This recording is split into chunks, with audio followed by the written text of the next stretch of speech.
Wake up, Grevin! Wake up! Grevin, wake up! A soft hoof pushed at his shoulder. Grevin's eyes snapped open, and he quickly sat up, startling the pony next to the bed, causing him to scoot back several feet in surprise.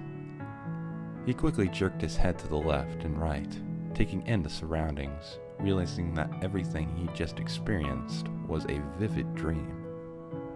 He took a few steadying breaths as he looked over at who had woken him, and much to his surprise, he saw Rarity looking at him with a sheepish little smile. She said nothing for a moment as she watched him carefully, and then quietly cleared her throat as she stood back up on her hooves. Ahem. I'm sorry to have woken you up, Grevin, but I thought I'd come by and see how you were doing. I saw you were asleep still, so I was about to go until you started making some, noises in your slumber. He blinked a bit and quietly nodded, his mind still trying to gather itself after the vivid dream he just had. I think I was having quite a dream, at least. I'm fairly certain it was a dream. I, didn't cause any problems, did I? Rarity smiled and shook her head before her cheeks turned a little red and she looked to the side, averting her gaze. Well, not exactly, no. I could tell it was quite the vivid dream, though. He blinked, tilting his head to the side. What do you mean? She simply raised a hoof and pointed at him as her cheeks reddened further. Grevin quickly turned his head and looked down at himself, noting that in the middle of his hospital gown was a large, very wet and sticky stain. He gasped and quickly reached over, pulling a blanket over his body in an attempt to cover himself as he felt his discomfort rise. Oh dear Lord. Rarity, please tell me you didn't. She cleared her throat. I am a lady, Grevin, and as such I won't mention this to any pony. You have my word on that. He nodded as he looked down at the massive blankets he used to cover himself. Thank you. So, why are you here? She smiled warmly as she sat down next to the bed while she placed a hoof out on his arm. Well, I wanted to personally give you my thanks for what you did for Sweetie Belle. The thought of losing my little sister was horrifying, and you saved her. You saved her with no concern for your own health or well-being, and it nearly killed you. You're a true hero. He began to shake his head and raise his hand in protest, but a soft hoof on his lips made him take pause. He eyed the hoof for a moment before raising his gaze upwards to look at its owner in the face, a small lump forming in his throat at the bedroom eyes she was now giving him. Rarity saw that worried look in his eyes and giggled softly as she shook her head, her mane brushing across her face ever so slightly. Now, I know you don't think yourself as one, but you are a hero. As such, I think you deserve some sort of reward so I have something for you. Grevin blinked and pulled back a bit, shaking his head once more. No, you don't need to do anything for. He was silenced again, this time by a small light blue aura that enveloped his lips, forcing them closed. Rarity smirked at the dumbfounded man and sighed as she rolled her eyes. I guess the girls were right. You really are the humble type. I really want you to accept this gift. I simply won't take no for an answer, darling. He frowned, but slowly nodded as the tingling sensation around his mouth faded. Fine, but I don't think it's necessary, Rarity. So, what is it you want to give me? The white mare gave a sly little smile before stepping back and flicking her mane to the side once more. I am going to create a new wardrobe for you. I'll give you formal wear and even some clothing that Twilight can enchant with protective magic. It'll be absolutely perfect for you. I promise. You'll look so dashing when I'm finished. She beamed a bright smile at him, which, despite his best efforts, caused him to form a small smile of his own. You don't have to do that, Rarity. Your thanks is enough. This is almost too much. She shook her head quickly and stomped a hoof down with a small huff. I dare say it isn't. That isn't the only thing, too. Now I want you to close your eyes and hold out your hands. He frowned and crossed his arms. Rarity, please, don't tell me you bought me something, too. The wardrobe is already far too much. She frowned as her ears flattened while her tail flicked from side to side, showing her annoyance. Grevin, really now, that's quite enough. I insist. Now close your eyes and hold out your hands. Right now. He sighed and closed his eyes, while extending his hands with the palms up. All right, fine, but I still think it's wrong to go out and buy me something. Oh, don't worry so much, darling. I just hope you enjoy your gift. Griffin waited a few moments, his palm still facing towards the ceiling, the sound of her hooves reaching his ears as she moved around a bit. Then he heard a small intake of breath before he felt 2 hooves rest in his hands, followed by a weight shifting on them. However, before he could give it much thought, he felt a soft pair of lips crush against his, and a quiet sigh escaped the alabaster mare. Oh no. She wouldn't. She didn't. Griffin's eyes snapped open in surprise, and indeed Rarity had hopped up, resting her hoofs in his hands while she leaned in close and kissed him. He recoiled back, letting out a muffled cry of shock, only for her to quickly follow him, jumping up onto the bed with him, keeping herself in close proximity to him, even as he jerked his head to the side, breaking the kiss. What are you doing? Rarity pulled back a bit, a small pout on her lips as she batted her eyes and lightly crossed her hooves, letting them rest on his chest. I'm giving you a gift, darling. What better reward for a hero than a kiss of one of the maidens he saved? She shifted her back legs a bit, wiggling herself over his legs, a shaky breath escaping her. Besides, you should be happy. I didn't buy you anything. Wasn't that what you were so worried about? Grevin waved his hands in front of him, while shaking his head, a small blush on his cheeks, enhancing the surprise in his eyes. No, I mean, Rarity. Thanks and all, but that was a little bit out of the blue, don't you think? Aren't you and Spike an item anyways? Wouldn't this hurt him deeply? Rarity smiled sadly and shifted her position somewhat. Well, yes and no. You see, darling, Spiky Wikey is a wonderful dragon, but is still far too young for me. He still has some growing up to do, and I'm a mare with needs, and you, well, you're quite the physical specimen. This made Griffin pause and watch her carefully for a moment, as she shifted her position once again, moving her hips ever so slightly. At this point, red flags were going up in his mind, and he knew he needed to do something quickly. What do you mean by needs? And by how I'm quite the physical specimen? Her demeanor softened as she licked her lips and took a slow breath in through her nose, before looking at him with bedroom eyes once more. I'm in the beginning stages of heat, darling. It's been coming for around a week now, and it hadn't been an issue until yesterday. And now I'm feeling particularly warm, and I can't help but notice certain things about you that are making me frisky.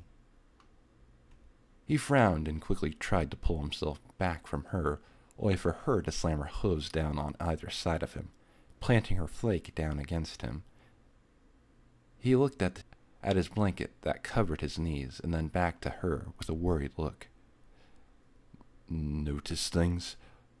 What things? I'm not all that noticeable, you know.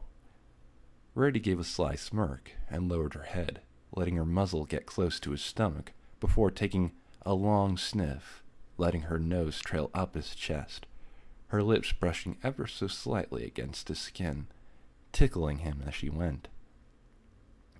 She closed her eyes and gave a small shiver as she pulled back, another sigh escaping her before she opened them once again to stare at him.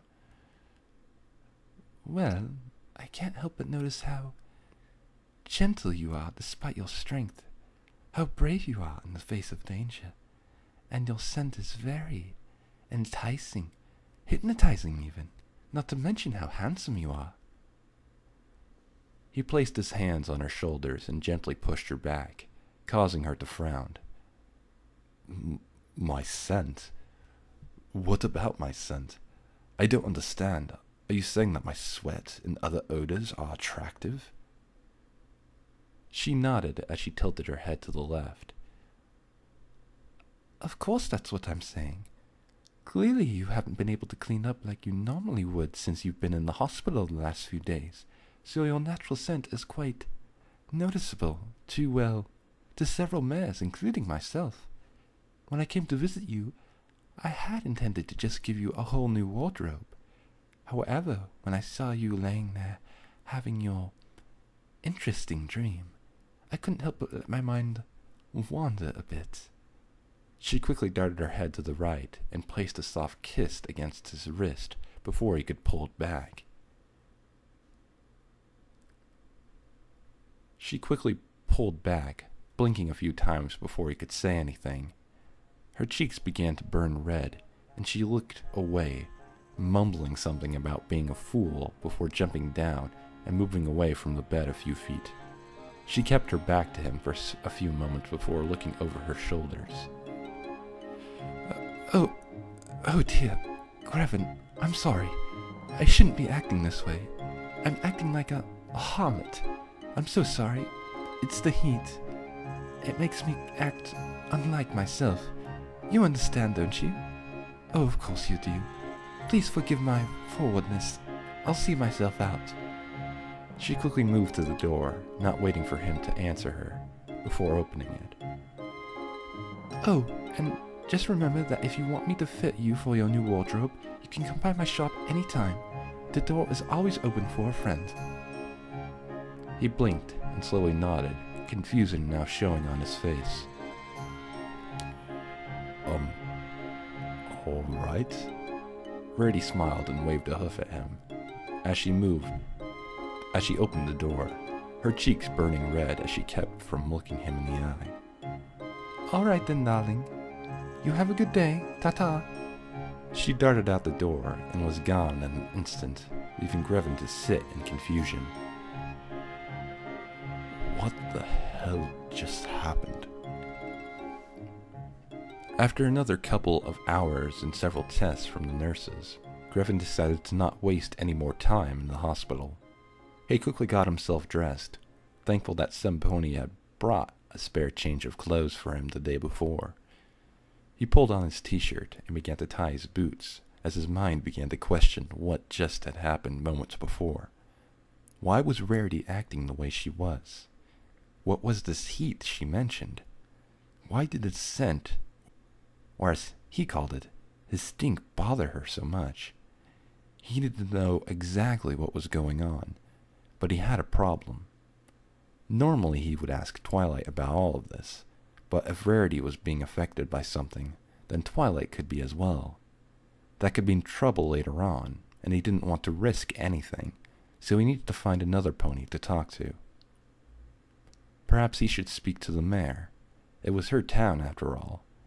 Or perhaps Cheerily, the school teacher. She should be able to inform him quite easily.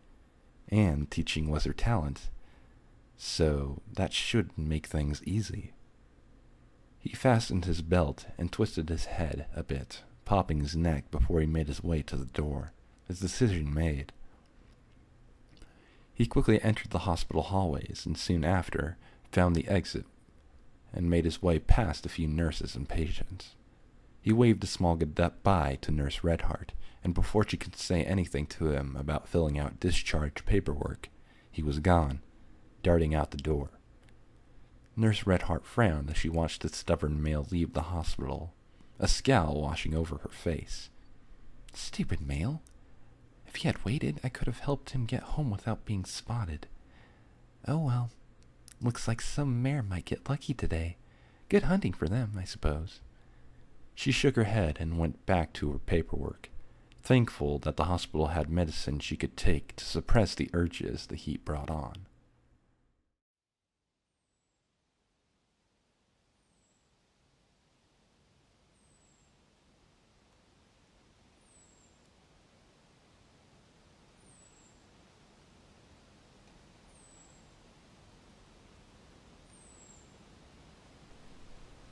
As Grevin walked through Ponyville, he noticed something seemed off about the town. He noticed that as he walked by several mares, they were staring at him. Some simply smiled, others smirked, and others seemed to be looking at him like a lion would a piece of meat. It didn't sit right in his gut, so he quickened his pace through the streets. Unfortunately, this also made him notice that several had begun to move after him, a hunger in their eyes that sent a chill down his spine. He rounded one corner and skidded to a stop when he nearly ran over a yellow earth pony mare that happened to be in his path. He quickly righted himself before he would fall over and brushed off his shirt, taking a small breath. I'm sorry, I almost plowed into you there. The mare smiled up at him as she moved a little closer, her light green eyes locking onto his. It's all right. Hey, you're that hero called Grevin, right? He nodded as he took a small step back and moved to walk around her, giving a polite bow as he did so. Yes, I am, but if you'll pardon me, I must be going. She quickly sidestepped it, blocking his path, her smile growing as her tail flicked from side to side, her ears twitching slightly. You're a male of your species too, right?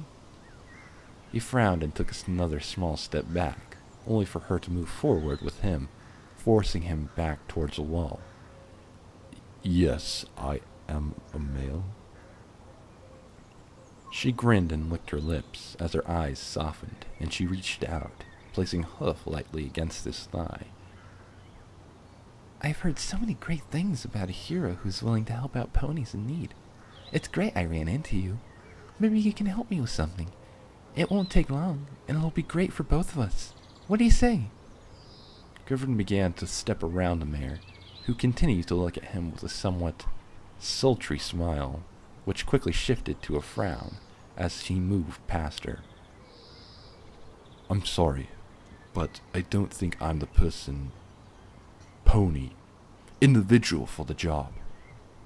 The mare reached out to him, calling for him to wait for her, but he paid her no heed as he continued on his way.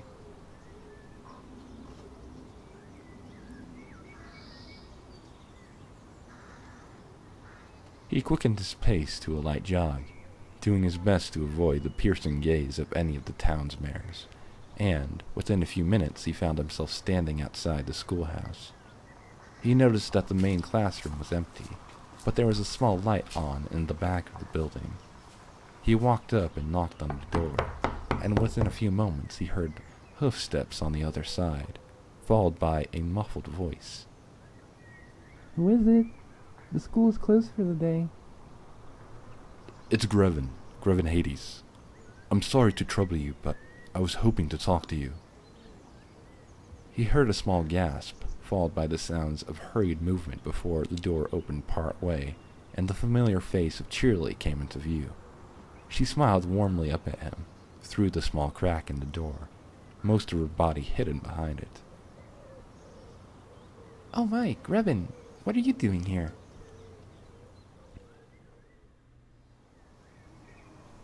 He lightly rubbed the back of his neck as he sighed. Well, I'm a little bit confused about something going on in town, and I don't know who else to talk to about it. I was told by a mare I know that she was in something called heat, and I really don't know what that is exactly. Do you think you could help me out a bit, so I at least have some idea as to what she was talking about? She watched him for a moment before a smile formed on her lips, and she nodded. She stepped back and slowly opened the door for him, turning to lead him into the schoolhouse. Rather quickly. Oh, of course. Just close and lock the door behind you. We don't want any surprise visits, right? Grevin stepped inside and did as instructed, locking the door before following the pink mare deeper into the house. Yes, I suppose not. As he made his way through the house, Grevin found a particular smell making its way to his nose, drawing his attention right away. It smelled similar to the scent of vanilla and brown sugar being mixed into cookie dough. He tried to pay it no mind, as Cheerly led him into what was clearly her personal home in the back of the schoolhouse. She led him through what was clearly a kitchen and into a comfy-looking living room, where there was a couch, coffee table with a few books on it, and 2 end tables with pictures on them, and a small shelf holding various candles, one of which was lit. Well, that explains the smell I noticed coming back here. Cheerly smiled and nodded as she hopped up onto the couch. Yes, I was sitting down and enjoying a good book. Yes, a good book when you knocked. She patted the empty cushion next to her before looking up at him. Come sit down with me and we can begin. I'm actually a bit surprised to see you. I wasn't expecting you to take me up on a personal tutor session so quickly. Not that I mind, of course. Taking her hint, he sat himself down beside her, while resting his hands on his lap. Well, I know this is rather sudden, and I'm sorry about that, but I wasn't certain who else to speak to. I was in the hospital earlier. Oh yes, I heard about that. It was rather brave how you saved my students. Thank you for that. He shook his head and laced his fingers together. Well, I don't think it requires any thanks from anyone, but I'm glad I could help. So anyway, I was in the hospital and a friend came up to visit me. Well, as it turns out, they began to behave a bit out of character. Actually, very out of character. Cheerly leaned in a bit before crossing her forehead, listening intently. Out of character? How so? What did they do? Grevin reverted his gaze and cleared his throat. Ah, well, you see, they seemed to have a sudden interest in me. She woke me up from it was an embarrassing dream, to say the least, and then said they had a gift for me. They had me hold out my hands and close my eyes, and the next thing I know, I'm being kissed. Cheerily shifted her position a bit, letting her tail flick slightly, as she nodded her head, letting him continue. Go on. What else happened? He frowned and looked at his feet. My friend said that she was in something called heat, and that she had begun to notice things about me. Typical stuff for a female to notice, I suppose. My demeanor, how strong I am. But then she mentioned my scent. I don't quite understand what she meant by that, though. It took a little while, but I managed to get her to leave, and I came straight here because I need information. Cheerly smiled warmly as she placed a hoof out on his leg, rubbing it softly. Of course. What questions do you have? He glanced down at her hoof, then to her face, making note of the far too innocent smile on her lips. I need to know what this heat is, how long it lasts, who does it affect, and if there is a cure for it, and how do ponies avoid becoming affected. Cheerly nodded as she pulled her hoof back and sat up, while clearing her throat. Well, let's start off with the basics. You know where little ponies come from, right? He blinked and turned his head to look at her. Are you referring to mating? She smiled and nodded. Yes, I am. You see, mares will go into heat every few months because of their bodies are fertile enough to have a foal. This results in a high sex drive during the duration, which can last a few days to a couple of weeks. This can cause some difficulties in society when it occurs. While married couples, or even some with herds, can take care of their urges with their prospective spouse, single mares are left to, well, other means. He glanced up at her, a small look of concern showing in his eyes. Other means? She sighed. Well, yes. They will try to find a male they like and then convince him to mate. This can be a male they trust, such as a friend or coworker, and in some more extreme cases, a family member, though those cases are quite rare. His head shot up and he pulled back a bit from her, his hands waving out in front of him. This sounds a bit extreme. Cheerily giggled a bit and shook her head. Don't worry, Grevin. That sort of thing hardly ever happens. Males have come to find a solution to the aggressive mares anyways. Somehow, they know when a heat cycle will begin and will disappear, only to return once it has passed. He blinked before setting his arms down once again. Well, that would explain why so many stallions have just up and disappeared. She nodded. Yes, and if a male stays during the heat, mares will take it as a signal that they are ready to mate. Mares will then instinctively look at different aspects of a male, such as their character, their looks, even their scent, and if they find what they like, well, it gets rather heated rather quickly. Mares will also emit a scent, well, I'll let you guess where. That helps make it easier for males to get aroused. He sighed and closed his eyes, looking up the ceiling. So, I'm guessing that there isn't any kind of cure for this sort of thing. She smiled a bit and nodded. Oh, there is a suppressant made available for nurses, doctors, and others who provide emergency service, but it can be quite expensive for others. I suppose something like that would be. I do have another question. You mentioned them earlier, and I've heard the term before, but do you know what a herd is? Is it something that has to do with the heat? She blinked and tilted her head to the side. You don't know what a herd is? He shook his head, crossing his arms across his chest. No, not a clue. Ah, well, a herd is a group of females that have decided to bond together with a single male. They can be just 2 mares and a stallion, to a whole bunch of mares and a stallion. The challenge is that the stallion has to be able to keep his mares pleased, which isn't always easy, but they work out well enough. Griffin lightly pinched the bridge of his nose, between his thumb and index finger, taking in a slow breath. Okay, this is quite a lot to take in and understand. Cheerily smiled and moved closer, placing a soft hoof on his arm. It's all right. I know it can be a little overwhelming, but it isn't too bad once you get used to it. I think that the hardest part is dealing with the ponies that are a bit pent up and want to find release. I suppose that would be true. I imagine being in heat isn't all that comfortable. Shirley smiled a bit and moved closer, taking a slow breath while lightly running her hoof over his shoulder and down his back to his hip.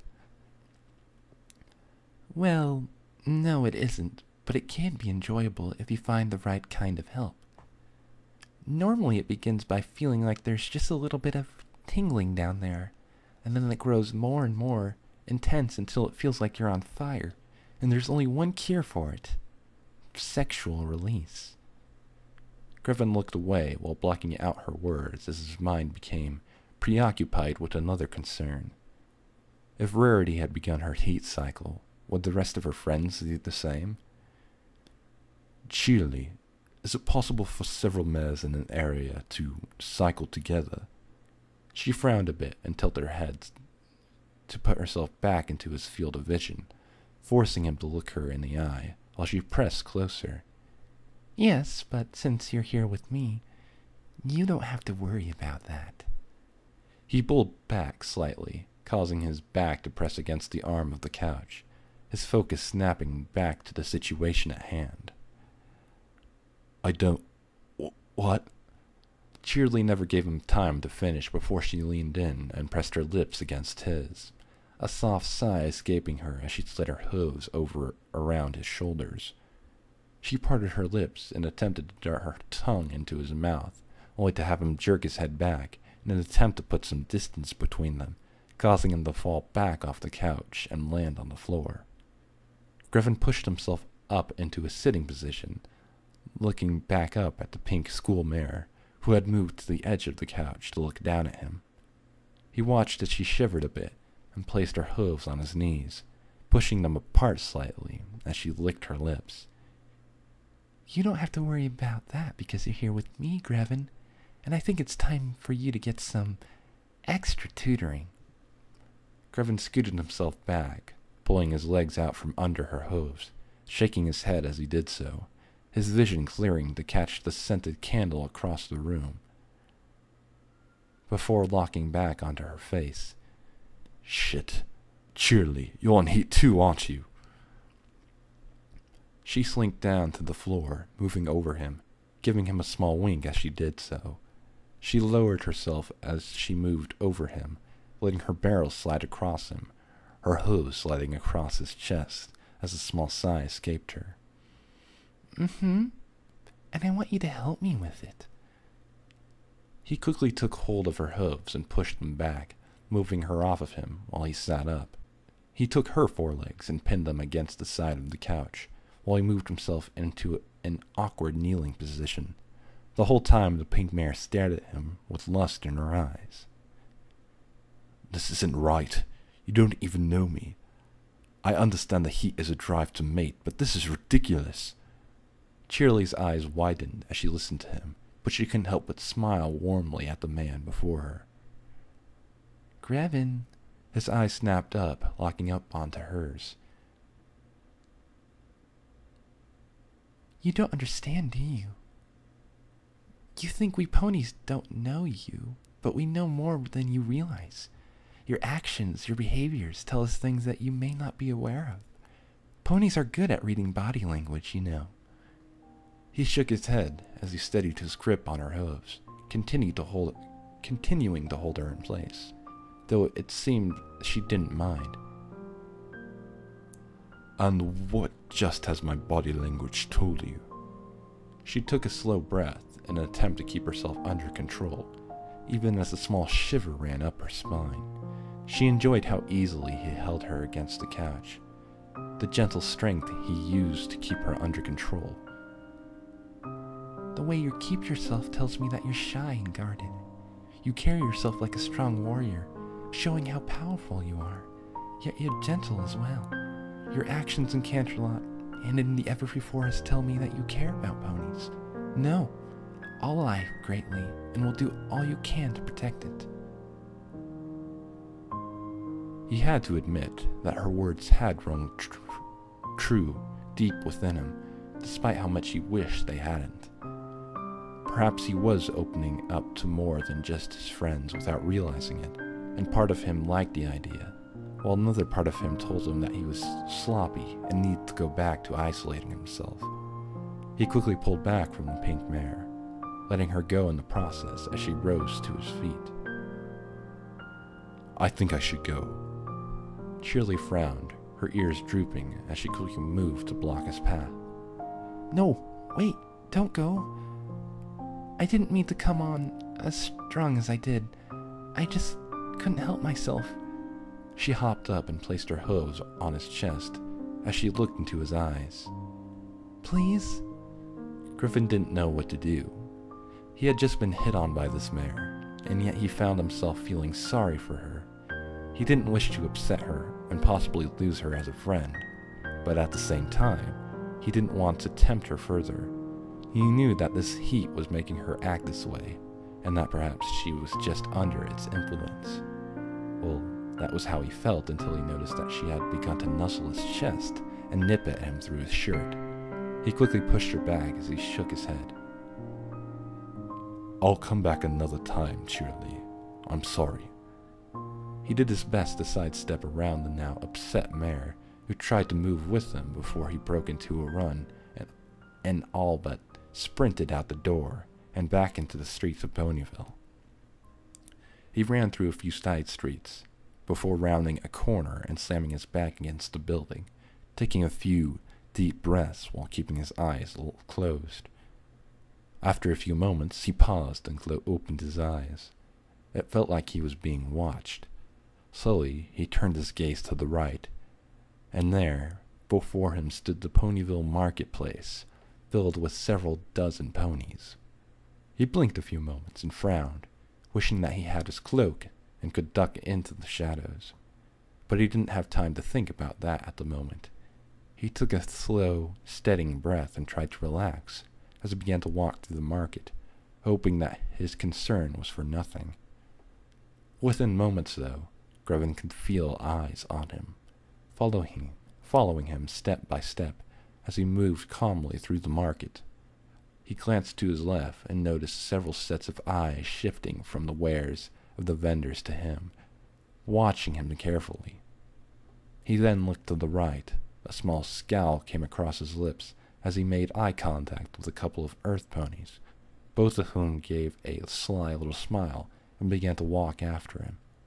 He silently cursed himself for not just keeping his eyes forward, and slowly began to quicken his pace.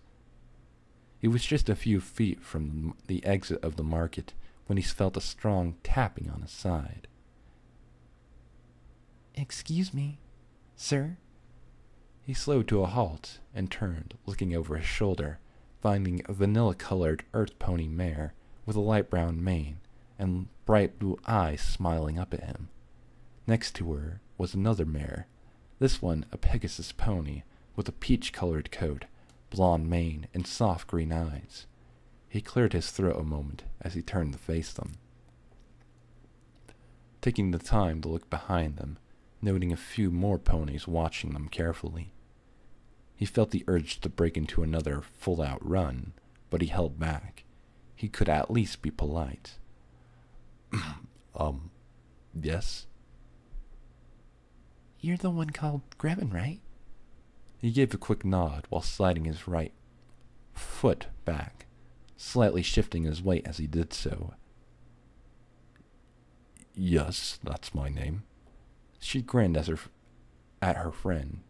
At least, he guessed that she was her friend. She stepped forward so they stood shoulder to shoulder. "You're the Grevin? The hero of Canterlot?" He sighed as he closed his eyes and pinched the bridge of his nose slightly, before nodding once again. I suppose you could call me that.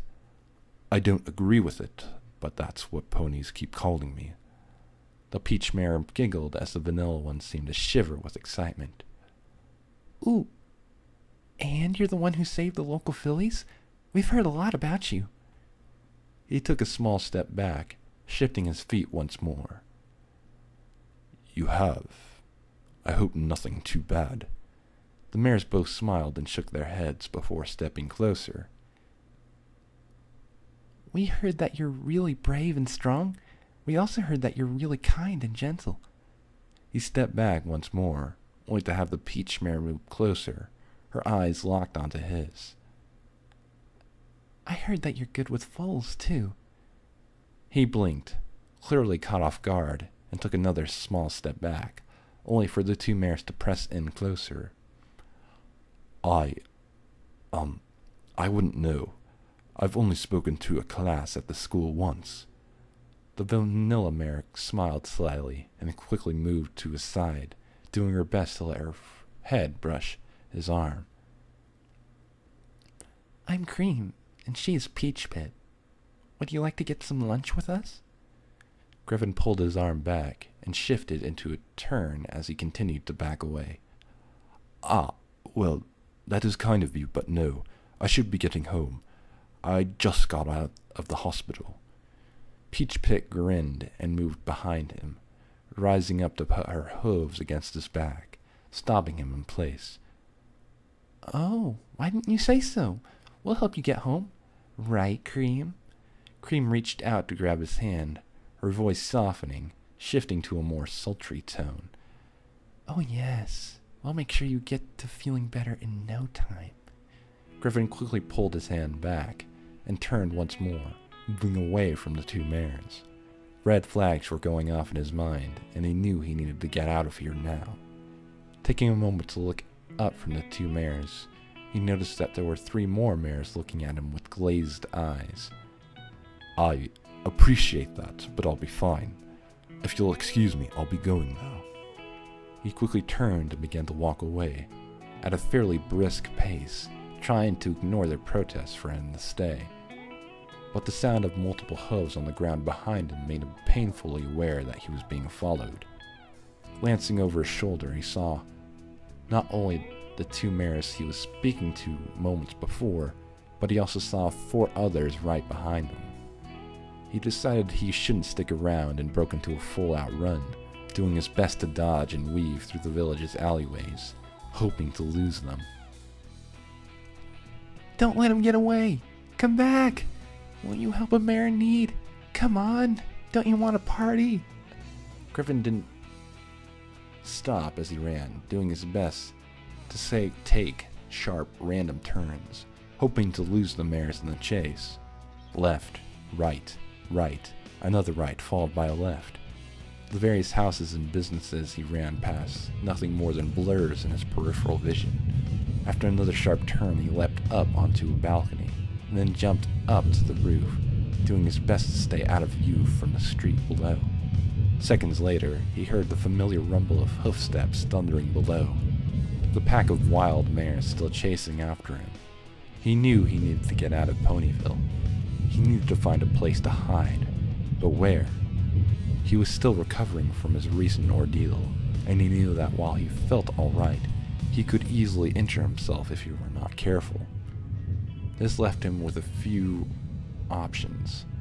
He knew that staying in town wasn't a good idea, nor was returning to the hospital. He could try and go to the Everfree Forest, but he would still have to contend with timber wolves, manticores, and other creatures. Perhaps he could return to Sweet Apple Acres. No, that wouldn't be wise. While he did want to see how Apple Bloom and her friends were doing, he didn't want to run into Applejack, especially if she were suffering from heat like every pony else. He could camp out in the orchard, though.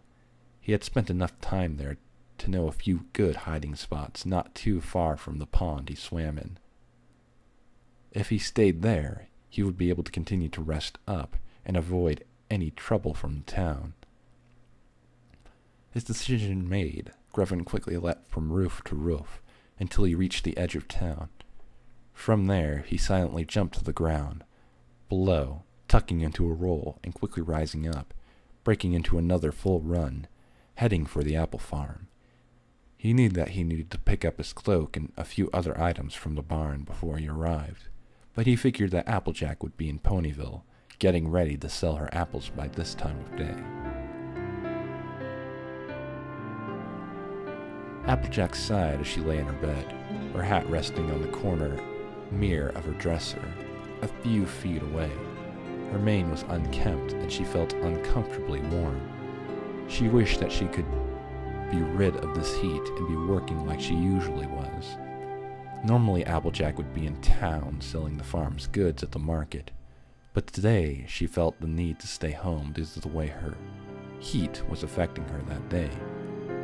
She didn't want the townsfolk to know, though, lest they start gossiping about her on the farm. She had a good cover, though. She just put up a sign on the stand that said she was staying home with family today due to recent events.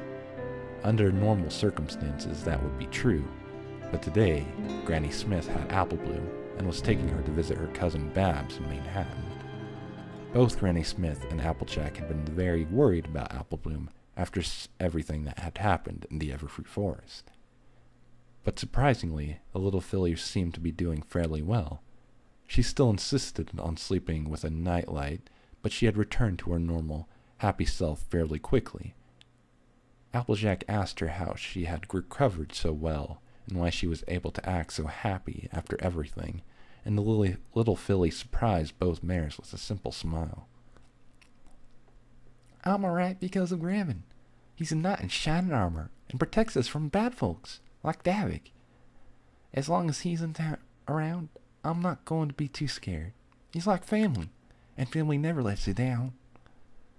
This had surprised Applejack quite a bit, but then she realized that she was right. The man had been there to save them from danger.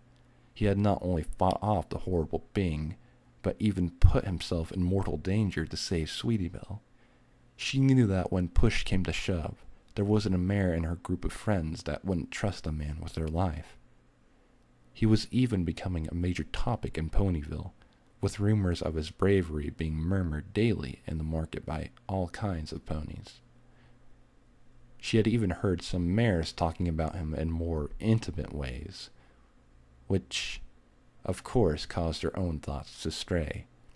It didn't help that she was in heat, and the very thought of him caused her to tingle down below. She could close her eyes that very moment, and could just picture him working in the orchard in a simple shirt and a pair of pants, a small bead of sweat running down his neck. His muscles would flex as he picked up a basket after basket of apples and load them into a cart for her to take back to the barn. He would run his fingers through his hair, flinging little bits of sweat into the air as he turned and gave her a warm smile that would melt her heart. She blinked a moment, snapping out of her daydream as a new sensation made itself known between her thighs. Speaking of melting, just thinking about him caused her to leak fluids onto her comforter, leaving a large, dark splotch on the fabric. She groaned in frustration as she tried to clear her head. She knew she cared for him, and she wanted to tell him, to show him, but she always seemed to lose her nerve whenever she had the chance. She had twice chickened out, and it frustrated her to no end. She was one of the bravest, most dependable ponies in all of Ponyville, and here she was acting all nervous like a foal that had a stupid crush for the first time in her life. She growled and flopped a pillow over her head, causing it to muffle her cry of frustration before tossing it across the room. Seconds later, she heard a soft creak from outside her window, drawing her attention outside. She wasn't supposed to have any visitors at the farm today. Applejack quickly rolled off her bed and peeked out her window. The scowl on her face quickly shifted to one of surprise when she saw that she was what she thought was Grevin dash into the barn. What was he doing here? He should still be in Ponyville Hospital. Applejack quickly ran down the stairs, making a beeline for the front door, when she saw more movement through the window. She quickly skidded to a halt and ducked down so she could peek through the glass. She watched as Grevin, now wearing his cloak and carrying a small pack, took quick but careful steps out into the yard, taking care to silently close the barn door behind him.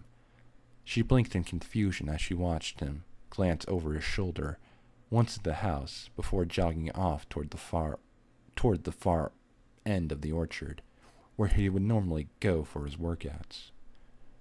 Where was he going? Why was he leaving so suddenly? Then it hit her.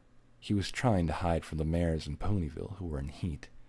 She knew that some of them could get pretty aggressive when it came to getting a male, and with how popular he was becoming, it only made sense for him to be a target. She scraped her hoof against the floor and snorted as a small flare of anger washed over her. How dare those mares try to claim him, to use him like that? He was already nervous around females. This could make things far worse. She needed to follow him, to make sure he was all right. She threw open the front door, leapt off the porch, and broke into a full gallop, heading after him. She grit her teeth and growled as the idea of another mare touching him popped into her head, making her more upset. Then her thoughts shifted to a more pleasant topic. She pictured herself embracing him, being held in his arms. Her cheeks became warm, and the familiar tingle made itself known in between her legs. She imagined kissing him, whimpering into his ear as she caressed her, teased her.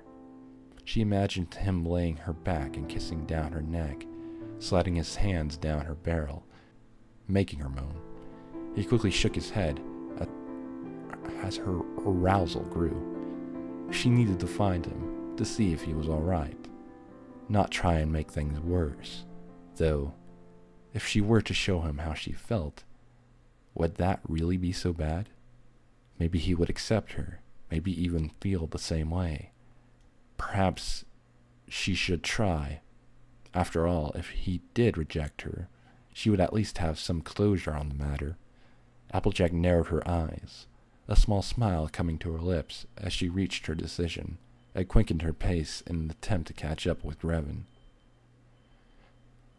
After 15 minutes of galloping, she slowed down to a trot, noting that this area was somewhat familiar to her. She had been here during applebuck season, of course, but she had also visited this place with Grevin just after he had a nightmare. She knew that there was a pond not far off from here that he would use, and she would most likely find him there. If she was right about how bad the mares in town could be, then he may have come here to camp out away from the trouble until it passed. Lucky for her, that also gave them both some much-needed privacy. Sure enough, she had been able to locate the pond once again, and much to her delight, on the opposite side of it, with his back turned, was Grevin, who was now working a small fire. Deciding to just watch him for a moment, Applejack quickly ducked behind the nearest tree, only peeking her head out slightly a bit, keeping careful watch of him. She watched him as he carefully tended the fire, taking care to not let it escape the small stone circle he had enclosed it in. He leaned down and gently blew into the embers, causing them to flare bright red, igniting some of the leaves and dry grass he had placed there. After a few more moments of tending the fire, Grevin rose up and began to remove his cloak, tossing it over the large rock nearby. Applejack watched as he turned his head, popping his neck, then twisting his body, earning a few more pops and cracks from his back. Then he did something she wasn't expecting. He turned to face the pond now, a peaceful smile playing across his lips as he reached down and grasped hold of his shirt, pulling it up and over his head, exposing his skin to the warm afternoon air and to her prying eyes. Applejack bit her tongue as she took in his bared chest, her eyes darting over his form, looking at his muscles and the various small scars on his skin. She felt her mouth beginning to water as she watched his hands slide to his pants and unzip them before beginning to lower them as well. She quickly turned around, pressing her back against the tree as she bit her lip, trying to keep herself from gasping. She felt her cheeks redden as she heard the familiar sounds of Grevin jumping into the water, and could only smile at the thought of him swimming naked. She felt herself become further aroused as she imagined his form swimming through the water, her hoofs sliding down her stomach to her dripping sex. She closed her eyes and took a deep breath as she slid her hoof over her sex, her hips jerking at the intimate touch. She began to rub herself, teasingly at first, imagining it was his hands, his fingers playing at her, keeping her at his mercy. Soon, though, the image in her mind wasn't enough. She needed more. Slowly, she rolled herself over and peeked around the tree once more, to find the object of her desires. There he was, swimming without a care in the pond, blissfully unaware of how close she was to him. Applejack smiled once more as she began to undo her ponytails, letting her mane hang loose and free. She wanted him. She wanted to scream his name as he made her his, and now she was going to show him just how much she cared for him. Grevin sighed as he floated on his back, the sun's rays warming and relaxing him into a state of bliss. He could feel the sweat built up over several days in the hospital begin to wash away, leaving him feeling refreshed. He closed his eyes and took another slow breath, blocking out all distractions, just enjoying the sensation of floating on the calm water, the gentle sensation of water lapping up against his skin. After a few moments, he turned and ducked himself down under the surface, while running his fingers through his hair, scrubbing it somewhat clean. However, while he did this, His ears failed to hear the sound of another body jumping into the water behind him. Grevin pushed himself back up to the surface, flinging his hair back as he took in a large breath of air, a simple smile coming over his lips as he looked up at the canopy of apple trees around the pond. "Enjoying the view, Sugar Cube?" He gasped and quickly turned around, sending a small wave of water at the orange pony behind him. "Applejack, what are you doing here?"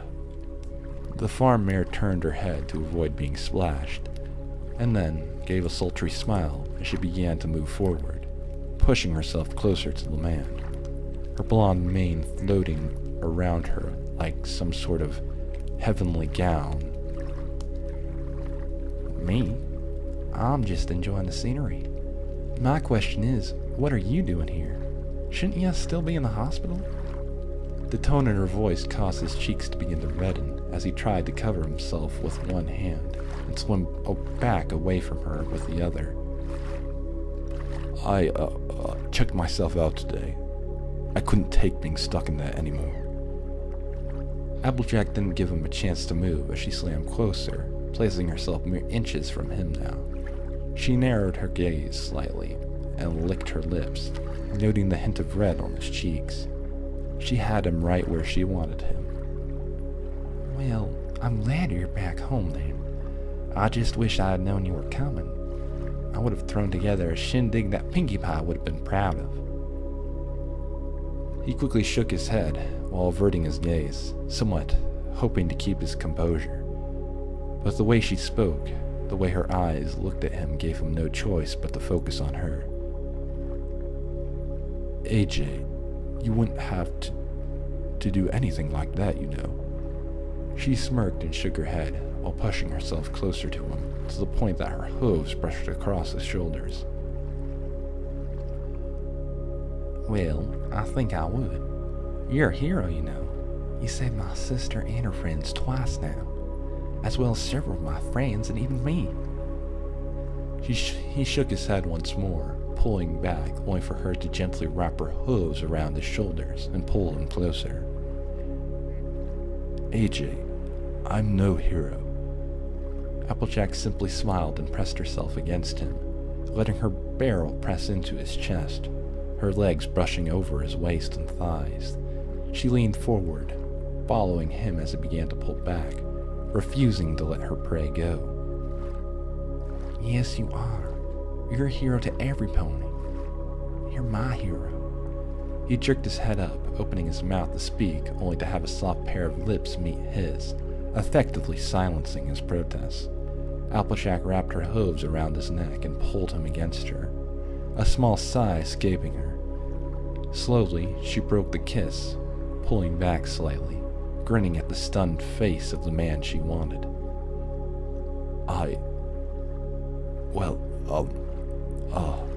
She licked her lips once more and closed her back legs around his waist, pulling him against her, moving herself softly against his skin, enjoying the sensation of brushing against him, a small moan escaping her as she leaned forward and began to plant little kisses over his cheeks, jaw, and neck. "Grevin, I like you. Celeste helped me. I've had feelings for you for a good while now, and I've tried telling you, but I got scared." She nipped at his ear, letting her warm breath wash across his collar. "I didn't get the nerve to tell you until after I saw you in the hospital nearly dead." Grevin rested his hands around Applejack's middle and gently tried to push her away, hoping to give himself a little space between them. "AJ, I didn't... You shouldn't..." Applejack didn't give him a chance to finish as she pulled herself harder against him, writhing her form against him. "No, I've squandered other times in the past, and I'm not going to let another chance fly by the coop." She leaned forward once more and captured his lips again in a fierce kiss, parting her mouth slightly to dart her tongue across his lips. Slowly she pulled back, another soft smile on her lips, and she gently reached a hoof up to his cheek and slowly let it slide down to his chest. think I love you, Graven." She spoke softly and leaned forward once more, kissing his neck and jaw teasingly as she began to press her rump down against him. A soft sigh escaped her throat as she closed her eyes. Graven could feel his body reacting to her closeness, the tone in her voice, the way she kissed and nipped at his skin, all of it causing him to harden. He felt his breath catch in his throat as she confessed her feelings for him, his eyes growing wide in surprise. But before he could even think of how to respond, he felt himself brush against her in the most intimate of ways. He took a quick gasp of breath, which only made her smile as she pressed herself down against him once more, teasing him with her heated slit. "Applejack, you don't want to do this. You're feeling the effects of the heat. I wouldn't even know how to make you feel good. Don't make a mistake you'll regret later." Applejack nipped at his collar before pushing herself against him once more, earning another gasp for her efforts. "I do want this, Graven, and I could feel that you want it too. Yes, I'm in heat, but the heart wants what the heart wants, no matter the season." She tilted her head up and kissed him once again, letting out a small moan as she did so. She pulled back and looked into his eyes, her green orbs piercing through him as if she were looking into his very soul.